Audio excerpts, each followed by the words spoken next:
The Outlaw and the Lost Ship, and the depths of Epsilon 6. Zephyr Maddox ran for his life. Each breath was sharp with pain, his ribs burning from a pair of bullet grazes.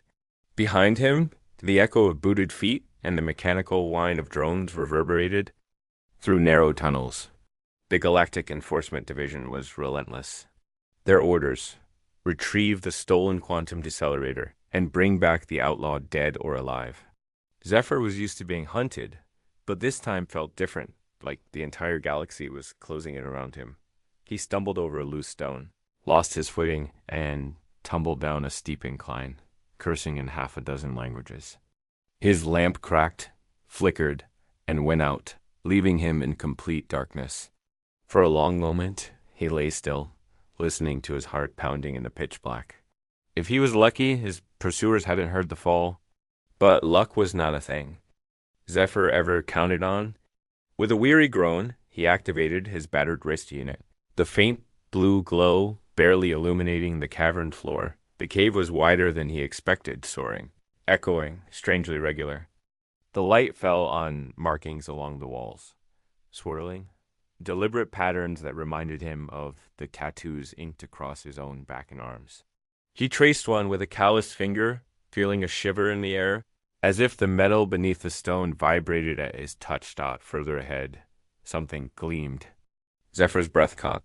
He crawled toward the reflection, heart thudding, and found himself staring at the smooth hull of a ship ancient, massive, unlike anything he'd ever seen.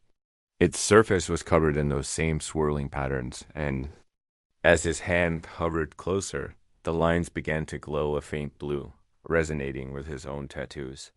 Impossible, he breathed. The stories had always been there, whispered in spaceport bars and criminal dens, of a lost ship from a vanished precursor race, hidden for millennia, holding the power to reshape worlds. But no one had ever found it until now. The patterns on his skin tingled. Zephyr pressed his palm to the hull, and a seam appeared where none had been before. With a hiss, a door materialized, opening into a corridor of gentle white light. Every instinct screamed at him to run. Yet every outlaw knows there are moments when you stop running and take a risk. With a muttered curse, Zephyr stepped through. The door, it slid shut behind him, sealing him away from the world he'd known. Inside, the ship was pristine, no dust, no decay, as though it had been waiting just for him. The lights brightened in sequence as he moved forward, revealing a corridor that curved into a circular chamber filled with consoles and glowing panels. He reached for his blaster, just in case, and stepped forward. A voice clear, melodic, and yet not entirely human spoke from everywhere, nowhere. Welcome, bearer of the patterns. After 5,163 years, 7 months, and 13 days, I am pleased to see you aboard the Nexus. Zephyr spun, gun raised? Who's there? Show yourself. A holographic figure materialized before him, a tall, slender being, with blue-tinged skin and eyes that shimmered like starlight. Hair was replaced by drifting tendrils, and every motion seemed fluid, as if underwater. I am Iris, Integrated Responsive Intelligence System. I am the custodian of this vessel. And what is this vessel? Zephyr demanded. You stand aboard the Nexus, the last archival ship of the Precursor Collective. I have been waiting for that. One who bears the sacred patterns? Zephyr glanced at his arms, where his tattoos still glowed faintly. There's been a mistake, he said. Genetic signature confirmed, Iris said, her eyes flashing. You carry the modified genome of Guardian lineage, and your dermal markings contain the necessary activation sequences. Probability of random convergence. Less than 1 in 78 billion. There's no mistake. Zephyr's mind raced. What does this ship do? The Nexus contains the restoration matrix, what your civilization might call the Genesis Protocol. It has the power to heal worlds, repair ecologies, and restore what was lost. But it cannot be used until you complete the trials of intent. Trials? Zephyr was already backing away. What kind of trials? Free tests. Memory, compassion, sacrifice. Only the worthy may wield the restoration matrix. A klaxon blared. Warning. External vessels approaching. Military configuration detected. Zephyr turned, heart pounding. A view screen shimmered into existence, showing the cave's exterior. Enforcement shuttles were landing, armored troopers disembarking. Can this ship fly? He demanded. Basic navigation is available to the bearer, Iris replied. Initiating emergency launch sequence? The chamber rumbled. Zephyr stumbled to what he hoped was the pilot's chair as the hull vibrated and ancient. Engines roared to life. The cave mouth exploded in a shower of stone and dust as the Nexus emerged, its hull scattering the enforcement soldiers like ants. On the screen, warships in orbit moved to intercept. They really want that decelerator back, Zephyr muttered. The vessel you refer to is obsolete technology, Iris said. The Nexus operates on non-local displacement. Observe. The ship shifted. There was no sensation of acceleration one moment. They faced a blockade. The next, the Nexus was behind the warships, streaking away from the moon as the enforcement ship spun.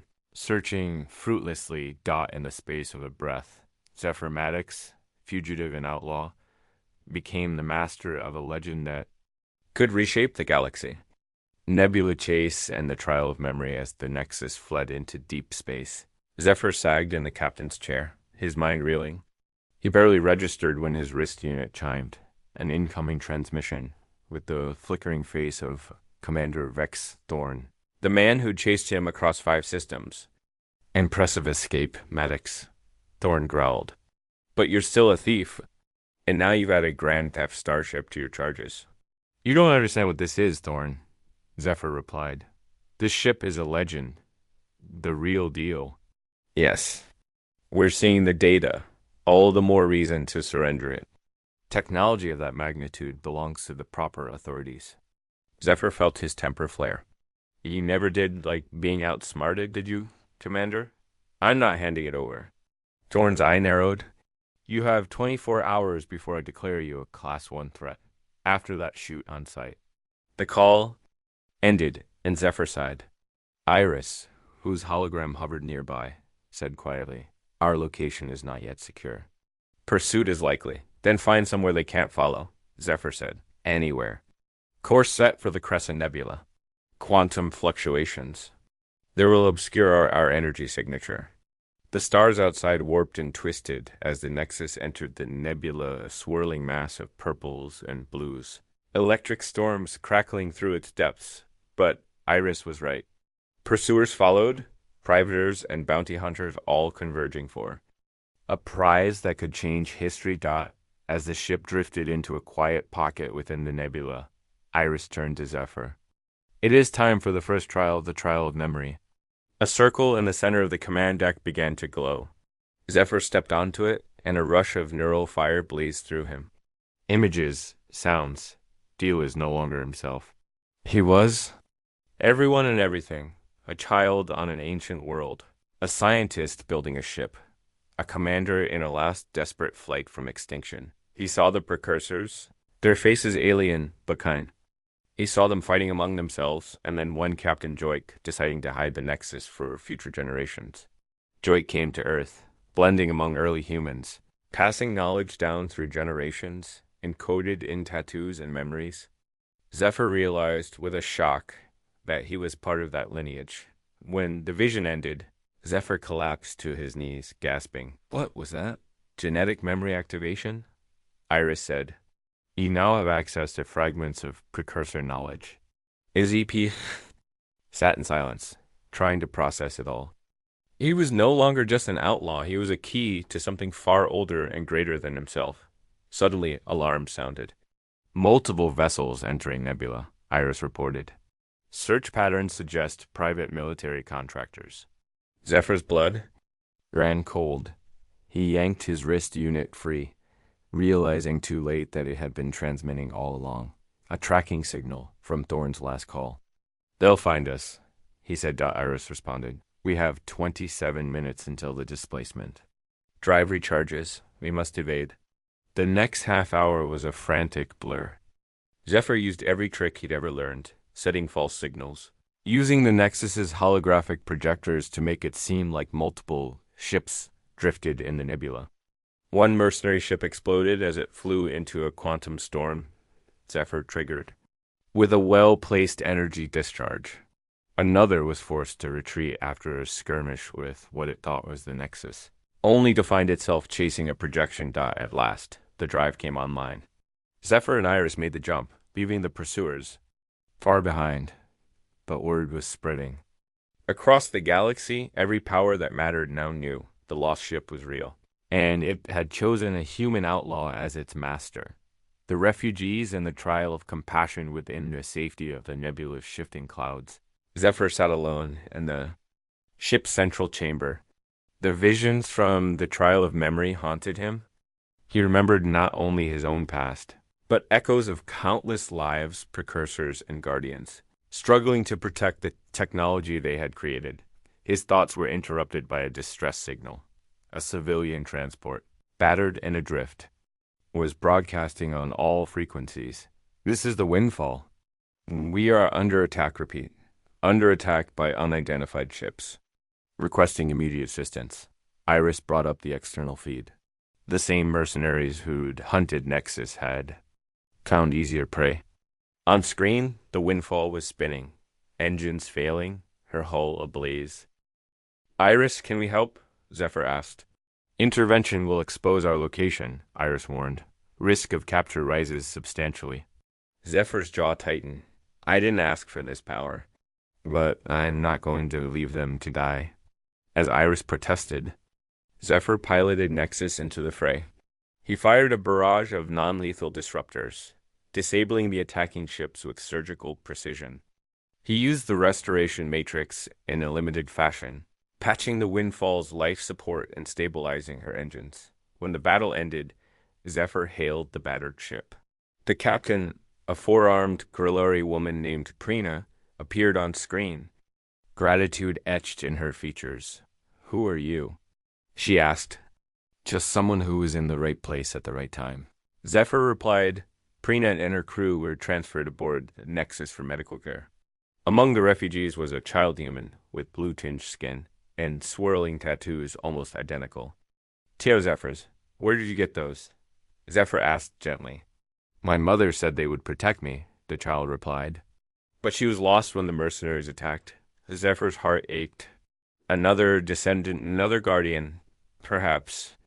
The fate of the Nexus, he realized, was not his alone. When the Windfall was repaired, Zephyr used a Nexus stealth pod to send the survivors on their way, safe and undetected. The mercenaries would find nothing, but rumors now flew across the stars. The miracle ship had saved a transport and then vanished. To some, it was hope reborn. To others, it was a threat greater than any weapon. The enemy armada and the trial of sacrifice, news of the Nexus spread like wildfire. The Galactic enforcement. Division, corporate fleets, and dozens of bounty hunters converged. The prize was too great for any to ignore dot in orbit around the deserted mining world of Viridian. Zephyr watched as ship after ship appeared on his screens. "They found us," he said quietly. Iris confirmed. "They have assembled an armada. Over 100 ships, with enough firepower to destroy a small planet." The final trial began. "You must choose," Iris said. "Escape, preserving your own life and mine, or risk all to protect the refugees and the secret of the restoration matrix." Zephyr turned to the child. "You don't have to come with me. You can leave with the Windfall crew." The child shook her head. "You saved us. I want to help." Zephyr smiled, pride and fear mingling in his chest. "Then let's make history." He devised a desperate plan. As the armada closed in, Zephyr used the Nexus's holographic projectia to create the illusion of the ship preparing to fire its main weapon. While the fleets maneuvered into defensive positions, he sent a stealth transmission to the Windfall and the refugees, guiding them to an escape corridor as enemy ships closed. Zephyr and the child piloted the Nexus directly into the heart of the armada. Alarms blared, missiles and lasers screamed past. At the last moment, Zephyr ejected a data package blueprints for the restoration matrix, activation codes, and the story of the Guardians into the Galactic network. "You can't win," Iris said softly. "I don't have to win," Zephyr replied. "I just have to make sure the galaxy remembers." With a final command, Zephyr set the Nexus to self-destruct, crippling half the Armada in a single blinding blast. He and the child, locked in an escape pod, tumbled into darkness. A new Don Zephyr woke in a med bay surrounded by unfamiliar faces, humans, aliens, refugees. The coalition of free worlds had rescued them. The restoration technology was spreading, healing planets ravaged by centuries of war. The story of Zephyr Maddox, the outlaw who became a legend, was on every screen. The child, her name was Lynn, remained by his side, the last guardian of the patterns. Together, they worked with the coalition, teaching new generations how to use the restoration matrix wisely. And for good. Iris, whose consciousness survived in fragments within the Galactic network, guided leaders and scientists, ensuring that the mistakes of the past would not be repeated. The Nexus was gone, but its promise endured. The legend of Zephyr Maddox was retold across the stars. A thief who became a hero, an outlaw who found hope, a human who changed the destiny of 1,000 worlds. And as the galaxy healed, Zephyr found something he'd never dared to hope for: belonging, and a future shaped not by running, but by building, teaching, and hope. End of story.